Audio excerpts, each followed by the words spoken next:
Welcome to the REI Diamonds Show with Dan Breslin, your source for real estate investment jewels of wisdom.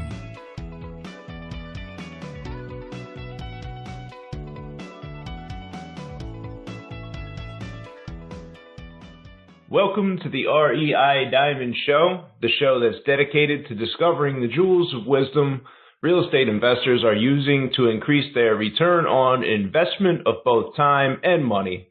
I'm your host, Dan Breslin, and this is episode 109 with Noel Christopher from the Renter's Warehouse on the current trend of the institutionalizing of property management. Noel has a background in fixing, flipping, managing, and brokering several thousand deals here in the Chicagoland area between 2010 and 2015. He has since been recruited by the Renter's Warehouse, a national property management company with more than 22,000 units under management. Noel and I discuss how this allows investors to grow their portfolio in multiple states without adding outrageous headaches. You probably already know that I personally own and hold property in several U.S. markets, so the efficiencies discussed here with centralized management make absolute sense to me. Let's jump right in. All right, welcome to the show. Noel, how you doing today? I'm doing great. How about yourself? Doing fantastic. Just to give everyone a little background about where our conversations are happening today. I'm in Chicago. It's July. It's sunny and beautiful weather outside here. Where are you hailing from this morning? So I'm actually in Phoenix, Arizona this morning. I'm usually in Steamboat Springs, Colorado, but today I'm in the sunny state of Arizona and hot. Cool. All right. So, Noel, listeners who may not have checked you out on some of the other shows, I know you're a regular guest on a lot of other podcasts out there. You bring a lot of value to everybody's audience. But for people who may not know who you are already, can you give a little background of maybe, what in your life led up to getting in real estate, and then what your function in the real estate business has been since then, and then wrap that up with what the business looks like and your goals today? Absolutely. So I've been in real estate for quite a few years. I really cut my teeth in the real estate industry when I used to be a sales trainer for Tom Hopkins back in the mid 90s. And I ended up moving to Chicago, getting into commercial real estate, and then getting into more what we deal with the smaller investment real estate. I had a brokerage in Chicago that we were acquiring and placing tenants for institutional investors and small investors. And I really cut my teeth in that industry in Chicago, buying and rehabbing and reselling and doing everything in the small investment real estate that you could think of, and completed several thousand transactions in the around from 2010 to 2015 in Chicago. And that's really became passionate about real estate investing, even on the property management side and things like that. And fast forward a few years, I'm now working for Renter's Warehouse, and we are a national or semi-national property management company that manages about 22,000 homes in 42 markets for 14,000 investors. We really service the smaller investor. Started out, our company's been around for about 10 years, or a little over 10 years. We really grew during the downturn when you had a lot of accidental investors that couldn't sell their home and then needed to rent it out. So we educated them on the benefits of renting out their home, and we've turned many of those accidental investors into intentional investors. And so we're now expanding our company nationwide. We're doing a lot of property management consolidation and allowing investors to have properties in multiple markets with a consistent level of service. And that's kind of really our goal, and really to raise the standard in the property management business. Nice. That's interesting. In the personal progression, I know a lot of the audience members, I know myself, I get up and I work, I don't count the hours anymore, 10, 12 hours, 14 hours a day, all the time, 7 days a week. But also I enjoy the flexibility that when I'm looking out my window at the lake and I see jet skis fly by, I can drop everything, run out there and jump on the jet skis myself and take off for the afternoon. So I had that freedom that came with the real estate business that I know a lot of people crave, and that's why they get into the business, the freedom of schedule, the freedom of hours. Some of them think that there's no work involved, and then they find out there is work to be successful. You know, it sounds like you have done such a high number and you've been hustling just like myself all these years. Did you have, what drove the decision to get with Renters Warehouse? Did you sell them a company? Did you take the job, take the position? And did you have to give up any freedoms for that, Noel? So it was interesting. I was living in Chicago back in 2015, and I made the decision for my family and for a lot of different reasons to move back to Colorado where I grew up. And I did that with keeping my business going in Chicago, where we're working with a lot of small investors. And I was approached by Renters Warehouse just through some people I knew in the industry, and they explained to me what they were doing. And what happened with Renters Warehouse is that they used to be a franchisor. They were acquired. They were invested into by a private equity group, and they started rolling up all of their franchisees into a centrally managed property management company. And being a student of real estate and real estate industries and the different asset classes that have been institutionalized in the past, I've watched the single family rental space being institutionalized, and it's a good thing because it creates lending opportunities, standardization in the industry, and a lot of opportunities for the small investor. And we see that in the service industry trails that process usually. For example, it happened in shopping centers and apartment buildings and industrial. Those all became institutionalized. So seeing that opportunity in the single family rental property management industry was very intriguing to me. And there's a couple other companies that are following that path that are close competitors that we're all kind of going for the same thing to create some standardization. What it meant for me was, well, I'm privileged to be able to live, and work remotely. That requires me to be very internally motivated and spending most of my career working for myself. I've been able to do that. And so the transition of working as a real estate investor and real estate broker and working for a company and becoming that salaried employee was a little bit scary, but I still have the opportunity to travel, to really be able to talk about what I see happening in the industry and the opinions, and I'm still working very much on my own and have to say self-motivated. So gave up of a little bit of that chasing the deal and being able to do some of those things, but I have a little bit more stability and still have the opportunity to invest and learn and see this industry grow and change. Nice. I am a student of, and not a very good student of so far, but trying to follow in my own life. I'm 38 years old now. I'm trying to pay as much attention as I can to trends that are happening, whether that be in business, whether that's gentrification in a real estate neighborhoods, single family areas that are gentrifying, things of that nature. I even did a podcast episode presentation on that, which I'll make a note of in the show notes. But seeing these trends taking place. So when I got in real estate in 2006, one of the things was that they actually were like preaching from the pulpit, if you will. Oh, they can never institutionalize real estate. The single family rental houses is just a mom and pop type of operation. There's no way this can ever be rolled up. This is no way this can be consolidated. It's too localized. There's too many, niche municipalities to deal with all these different rules. It's never going to get rolled up and taken advantage of by Wall Street. They've attempted and they've failed. So that was 2006.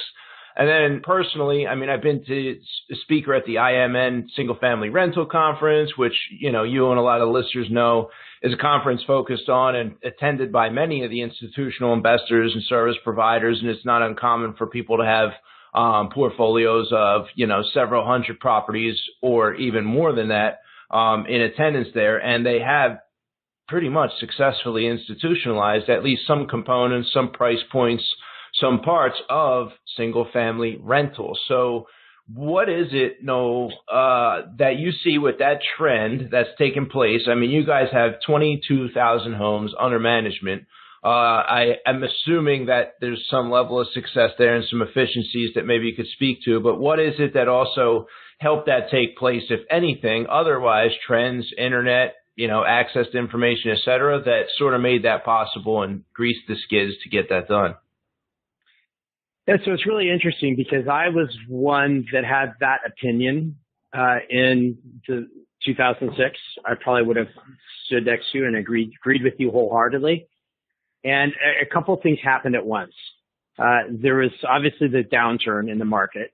It gave the opportunity for institutional funds to prove a business model could be successful. I mean, even in you can look at articles that were posted in 2013 saying that all of these funds, this is a trade. They're never going to be, it can't be institutionalized because of the same things you mentioned before. And it has made it more difficult because you're dealing with, just on the lending side, for example, you have what we call mom and pop investor, and you give them a commercial loan that is, you need an attorney, you have to pay $10,000 to be able to understand. And so, but what has happened is because of the demand in the marketplace that these funds the lenders have figured out, are starting to figure out how to work with those smaller investors and making an easier path. And I think technology has also played a huge role in this whole process. I mean, when we were buying homes for institutional funds in 2012, it was spreadsheets and manual underwriting, and just the technology alone in data right now that's happening to be able to understand values and rents and trends is a game changer. And that's really revolutionized a lot of things in the industry. And the funds, sometimes a misnomer with when something's being institutionalized, for single family rental space, for example, institutional funds own maybe 300,000 homes. It's dominated by mom and pop investors, and it's going to continue to be dominated by mom and pop investors. But the funds being able to acquire that amount of homes, being able to prove a business model, has opened up the lending for lenders to go out and start lending to mid-size and smaller investors. And that is really where the benefits are. And the operational efficiencies that these larger funds have created also start to bleed down into the smaller investor and cause companies like ourselves to go in full force with creating a larger property management company, creating efficiencies of scale that benefit the investor. A lot of people don't realize, in the mom and pop industry, there's a ton of yield being left on the table by inefficiencies. And so institutionalizing the asset class and institutionalizing the service side of things can only help those net yields for the investor. And, that's really where I see a ton of benefits. Nice. So, I have, at any given time, 10 or 15 doors, spread across about the same number of properties. I like single family properties that are in neighborhoods that I think are on the way up. So that comes along with the challenges of lower income tenants, higher crime neighborhoods, more difficult to collect rent rolls in those areas. I know that a lot of our listeners have similar properties, and a lot of our listeners also have, mine would be considered C class that I'm hoping are going to turn into B or A within 5 to 7 years because of the location. A lot of the other listeners on our show are going to have B and A, and obviously more of the C and potentially even some D properties. What would be, the benefit to me with my number of units, or even less, 2, 3, one, the accidental landlord that you had mentioned in the beginning who, ended up with a property because they bought it too high or they tried to flip it and they couldn't sell it, whatever the case was. But what would be some of the specific benefits that we could expect by placing our 1, 2, 3, or 10 properties with Renters Warehouse, Noel? Well, so there's two things. So obviously real estate is very local, but we keep local teams in each market that are from those markets, that understand those markets, that is kind of the counterpoint to, hey, we're a big national firm, and how do we know what's going on in Chicago? It's because we're in Chicago. What we've done is we've created efficiencies on the back end that allow us to charge less. And we're not trying to undercut the market. We're just looking at, okay, how can we be more efficient, and what's a price point that we can charge for our fees that will increase in ROI for an investor. And in those efficiencies, things like turn times, how quickly you get a property rented out, how quickly you respond to a tenant, how quickly you respond to an owner, how much time an owner has to spend managing the manager, because no matter how we look at it, it's real estate investing. A lot of people like to call it turnkey investing. I don't like to use that term because you still have to be an active, it's in single family rentals especially, you still need to be an active investor. You need to know what's going on, but the ease of use that you have will enable you to either buy more properties, get a little bit of a better return, things like, how quickly you respond to a tenant on fixing a issue in the home is a direct relation to your tenant retention. So when you go to renew that lease, is that tenant going to say, well, it took forever to get the fridge fixed because the owner was, if we couldn't get a hold of the owner, couldn't get a hold of the property manager, there's a slow process, a cumbersome process, whatever it could be, that affects your ROI. Among other things, on getting the optimal rents, on keeping repairs and maintenance costs low. What a big issue that is happening in our industry is repairs and maintenance and stuff, because it's hard to find good workers or good repair companies because they're out rehabbing homes and reselling them because it's a hot market. So how is that process? How are you, as a property manager, vetting the work that's being done? All of those little things make a huge difference. So, I'm in 5 markets myself. I am in Chicago, where I live, Philadelphia, where I grew up and originally lived until 3 years ago when I moved to Chicago. I am in the Atlanta, Georgia market, which I decided to go into intentionally because of the opportunity there with population growth. And then I'm also in Tampa because it was cold when I got to Chicago, which is probably why you're sitting in Phoenix right now. Although it's July, it's not as much of a problem as December or January. Right. So that was and I had I had an operator on the ground in Tampa that I knew was experienced and I wanted to be in business with. And then I had a similar situation where an opportunity came up to be in Miami, where I used to live in Boca Raton for a short period a few years back as I was attempting to enter Miami in 2009, which was still a falling market and just couldn't get my legs. So I'm in those 5 markets, but I only right now hold rental property in Chicago and Philadelphia. And part of that is that I'm here in Chicago, so I can run by there. It's obvious that I'd want to hold, in this area where I can manage it myself. And then in Philadelphia, where I have a trustworthy management team in place and I really understood the market. But, if I were personally to have somebody with that same reporting system that I have from my property manager in Philadelphia, I get statements 3 times a month. Quick communication with everybody. It's a breath of fresh air in comparison to the small property management guy I had 2 years back before I went with the larger outfit. But if I had that same centralized communication chain, me personally, I would certainly look harder at, and I have looked harder and owned properties as rentals in Atlanta, in Tampa, and Miami, obviously for the right rental. So I can see the benefit of going with a national company, even though this, to me, I'm personally, if you hear me sort of stumbling, which I'm sure you notice right now, I'm kind of mentally absorbing how there's actually this company that can do multiple markets, which shouldn't seem strange to me since I'm in multiple markets and have a view in those 5 different markets. But I think this is a tremendous trend that allows for a lot more out-of-state ownership and perhaps selection of rental properties for the smaller investor based on cash flows and to enjoy appreciation trends and things of that nature that are taking place elsewhere. I mean, a California investor in most places is not going to be able to cash flow, but they could buy somewhere else and have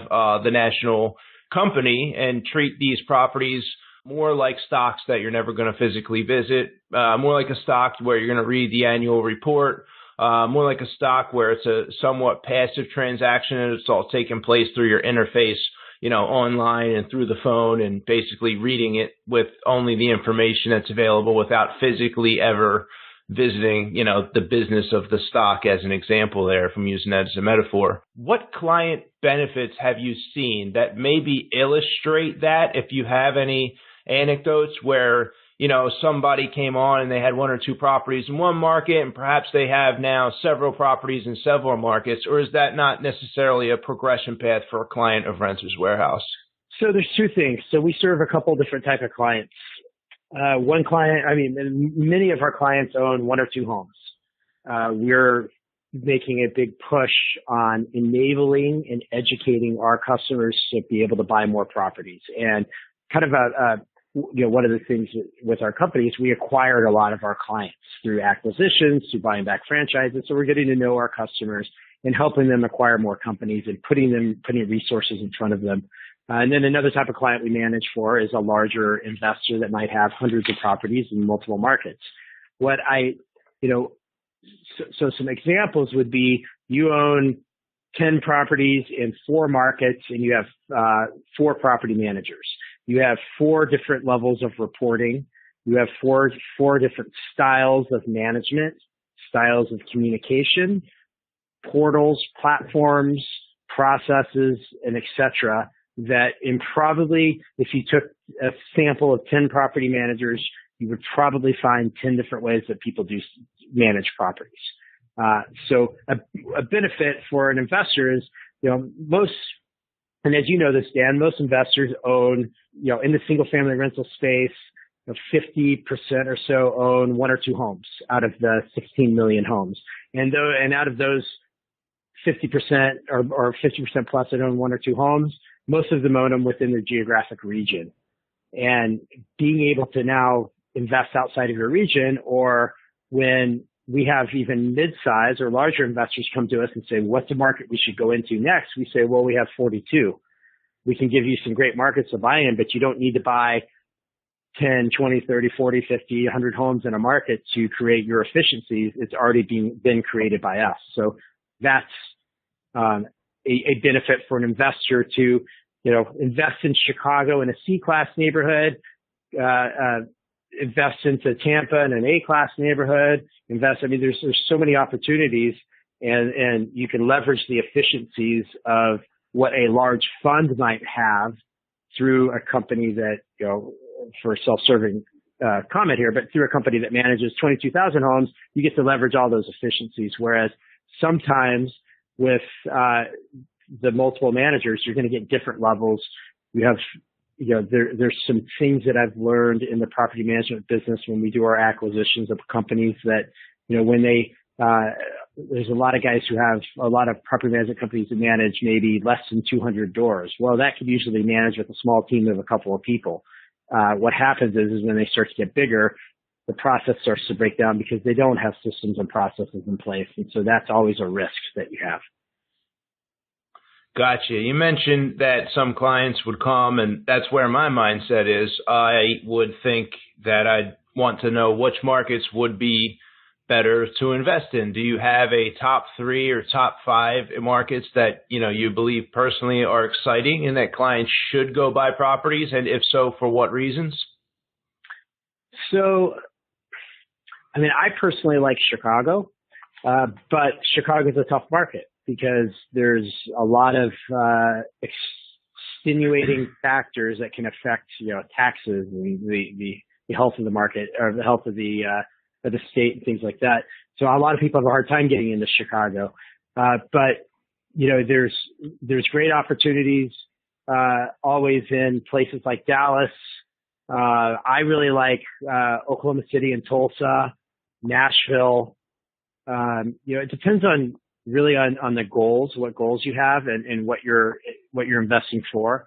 I think it's wise to invest based off of yield and long-term appreciation and not on just the short term. And there's these different markets that you can look at where you've got a Tulsa, Oklahoma or Oklahoma City, where it's what I consider a low cost market, where you have nice suburban homes that you have higher qualified tenants that are paying a lower rent. You compare a $1,200 rent in in Tulsa, Oklahoma to a $1,200 rent in Chicago, and you could have two completely, totally different classes of properties. So looking at the market, looking at we really like what are some other good markets that we've been looking at? We've got Columbia, North Carolina, those areas, or South Carolina area. You've got Charlotte's a good market. There's some, you just have to be careful in the submarkets. Same thing as Chicago. You have to be really careful of oversaturation in submarkets, and you have to really vet if you're working with a turnkey provider, really understand what it is they're offering and the track record. So when you have clients who approach you in that fashion, do you have affiliate network of turnkey providers in each of these areas? Do you have an arm of Renters Warehouse that's providing this inventory, or is this completely on me when I say, you know what, no, I like Oklahoma City, the suburban homes and the lower rents from qualified tenants, that sounds like my cup of tea, they sound like they're going to pay the rent. Do I have to find the property all on my own, or do you have some mechanism in place for making it easy for someone like me to go into a new market? So we do to a certain extent. So we're really diving in 2018 into data and our data and the other data that we can use to go along with that can help people help investors make a decision on a market. But what we don't do is we're not involved in we're not buying and rehabbing properties and selling them to investors, but we are trying to create a good marketplace and promote or refer to people like yourself and say, hey, I want to look at some of these markets. Well, here's a couple of people that you should be talking to that we've talked to and gotten to know, and we trust that they're providing a good service to investors. We work a lot with some of these emerging marketplaces like roofstock.com, which is for a more of a novice investor to really go in and have what I would call a sub-turnkey experience where they can get a lot of the data and information on a property, understand what's going on, and we absolutely leverage our local teams and markets. So when it comes to, hey, we have a lot of investors that will send us their pre-acquisition underwriting for a property, and then we'll go ahead and underwrite that property based on on a rent and give them our feedback in a market or give them that local feedback. Real estate is very hyper local, as you know, and understanding that local market is so important. So we're trying to be those advisors, but we also like them to leverage other outside third-party expertise and local experts that can help them, whether it's groups like yourself or some of the investment clubs or some of the turnkey companies. Gotcha. So let's say on the continued path with the Oklahoma City suburban home that I like, I find something and I can maybe use you as a resource to tell me two things and maybe do the second thing. The first would be, how much would this rent for? And I'd expect you, just like any management company, could give me a realistic, accurate enough answer there. But then the second and more important thing, let's say I bought the property, Noel, would you guys have resources for doing a renovation? And if so, to what extent? Would it just be turnover quality renovation, $4 or $5 paint and carpet kind of thing that I could count on you guys for? Or would you guys have resources for, an A to Z, new kitchens, new baths, kind of cosmetic complete overhaul on something in the markets where you guys work?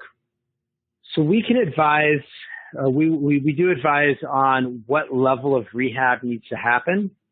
And in certain markets, we can recommend contractors and resources for that, but we are not the resource or the coordinator of those types of the larger rehabs. Now, in a turn that is like you say, carpet paint, replacing appliances, things like that. I mean, that's part of our process. That's part of our process. It's part of our services. And when it gets into the actual heavier rehab and things like that, construction side, we purposely stay away from that. We might get into it more in the future, but we really are just focusing on the property management side of things. And we probably have more times than none. We have people run ideas or contractors or other resources by us, and we can give them our opinion of what we've heard, whether we think that's a good resource for them. But we stay out of the heavier construction. Gotcha. Would you guys offer for me like a video walkthrough for a small nominal fee, an inspection, a pre-inspection of the property before I lock it up? Typically we don't, because we're not managing the property at that time. We will. Okay. So it all depends. I mean, if you come to us and say, hey, listen, I'm going to buy 3 properties and here's some properties I'm looking at, we have our local advisor go out in that market and give you some feedback and be your point of contact. But we're probably, for a couple different reasons, we don't get too much into the pre-construction walkthrough inspections and things like that. There are a lot of services out there you can use to do that, but we try to keep it in the property management space. Gotcha. And you mentioned that some of the markets you did have more referrals for people doing large rehabs. Do you happen to know the 1, 2, or 3 markets where you guys might have more resources where it would make it easier for someone like me to invest without ever seeing the property? I think markets like Minneapolis, Dallas, Phoenix, Denver, Chicago, possibly, just because I know Chicago personally very well.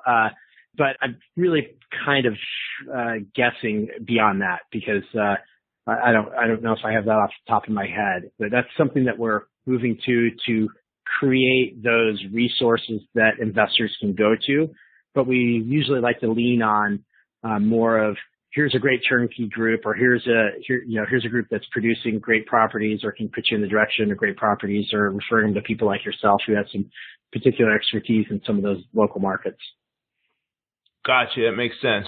So if you had someone come up and ask you the question, Noel, you've been around the business for a long time, but if you had me come up and ask you, which would be more experienced and advanced in real estate, what would be like a good book or 2 I should read? What would be the answer for that? And then secondly, what would be that same question if somebody who was just getting started, wanting to leave the 9 to 5 and something that was a little more elementary? You can recommend real estate related books or business books, I guess, that might also have been elemental in your development over the years.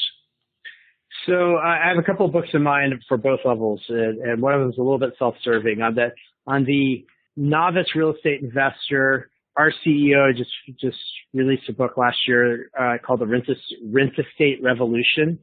And the idea of rent estate is buying real estate for the purpose of long-term investing. And it's a great book that we give to people, and we give to a lot of in conferences and say, hey, you're working with some novice investors. This is a great book to really read to understand the purpose and why you invest into in particularly single-family real estate and the long-term benefits of creating wealth.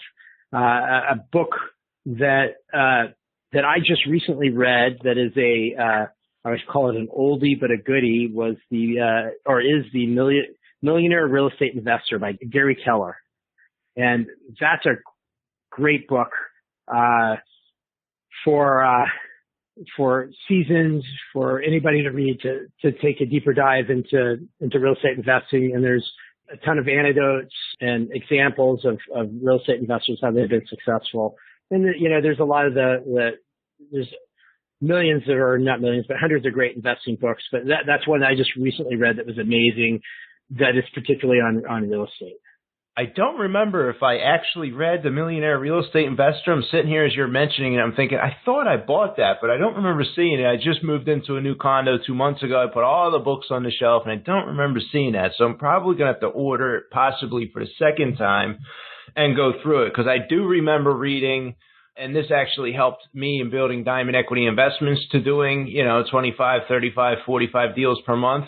The Millionaire Real Estate Agent, and I know people are like, well, that's for real estate agents, but, we are at Diamond Equity Investments a collection of LLCs between about 16 people spread throughout those markets. So everybody's, in a sense, we're doing partnership deals all over the place. I just happen to be centrally located and trying to manage and make sure each of those particular deals happens. But the Millionaire Real Estate Agent was beneficial for me. So now I'm excited to go back and make sure that I get through the Millionaire Real Estate Investor. It's one on my list personally that I got to make sure I circle back through. So I appreciate the recommendation again for that one, Noel. So if you could go back to the beginning of your real estate career, maybe you were doing the fix and flip houses. Maybe it was, right as you were starting your brokerage here in Chicago, what would be the crown jewel of wisdom with all of the knowledge and experience you've had now that you would go back and share with yourself at that point?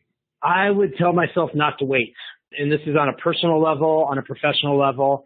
I spent a lot of time working for others to help them create wealth, waiting for the optimal time and opportunity to start myself. And my advice to myself back then, and now to myself then, would be get in and start investing and start buying. And on a personal level, start a family. Don't wait. All of those things make you a better person and make you a better businessman. And just, there's opportunities, and there's always opportunities. And the biggest limit for anybody is themselves. So that's great advice. My daughter is like 16 years old now. We had her, I was young. I was 20, 21 years old when she was born.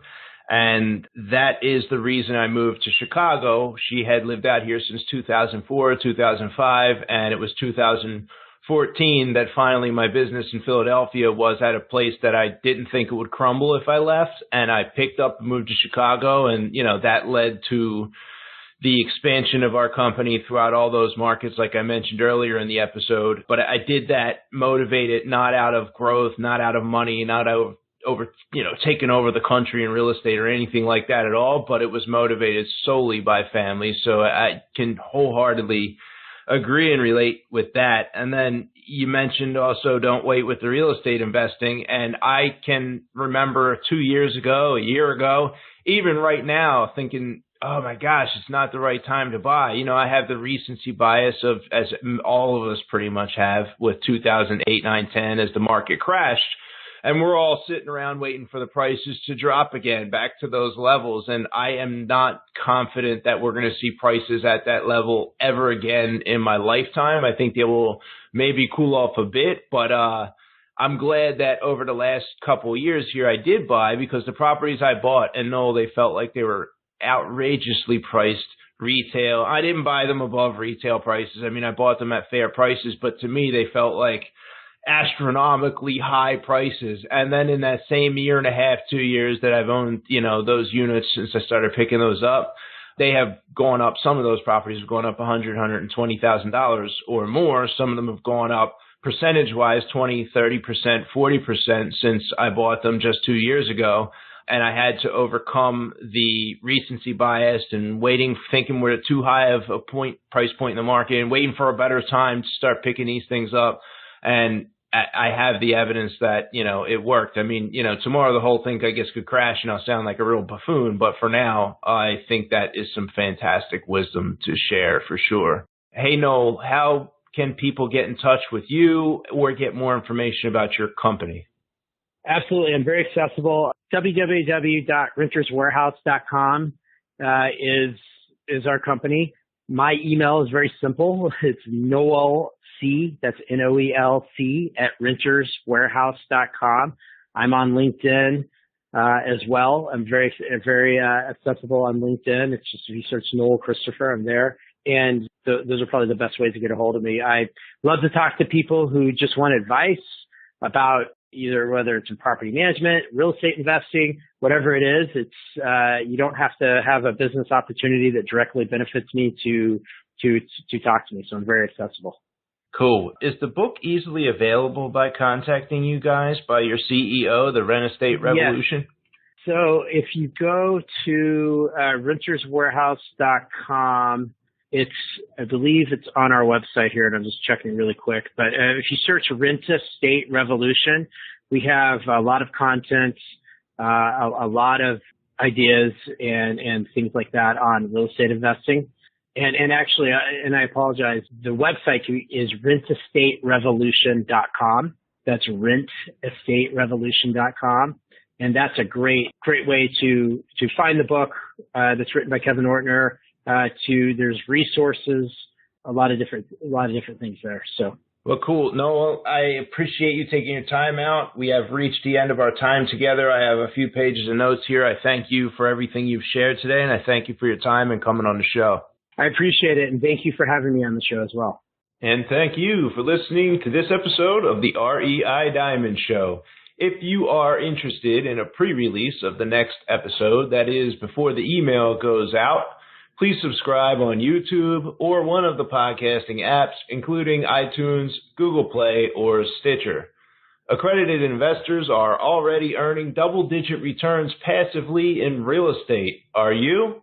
You can sign up to receive private mortgage investment opportunities via email by going to superchargedreturns.com. You can contact me directly by clicking on the Contact Dan link at reidiamonds.com. I do personally monitor and reply to those inquiries there myself. At that site, you can also check out profitable real estate deals I might have for sale and the entire archive of the REI Diamonds Show. As a bonus, when you enter your email address on that site, you'll receive instant access to my book on wholesaling. It's pretty much the business plan I use to build diamond equity investments into the off-market deal machine that it is today. That 164-page PDF titled Become a Wholesale Real Estate Master is also available on Amazon if you'd rather pay for it. That site is reidiamonds.com. Thanks again for tuning in to the REI Diamonds Show. Dan Breslin here, signing off. Thank you for listening to this episode of the REI Diamonds Show with Dan Breslin. To receive email notifications of new weekly episodes, sign up at www.reidiamonds.com.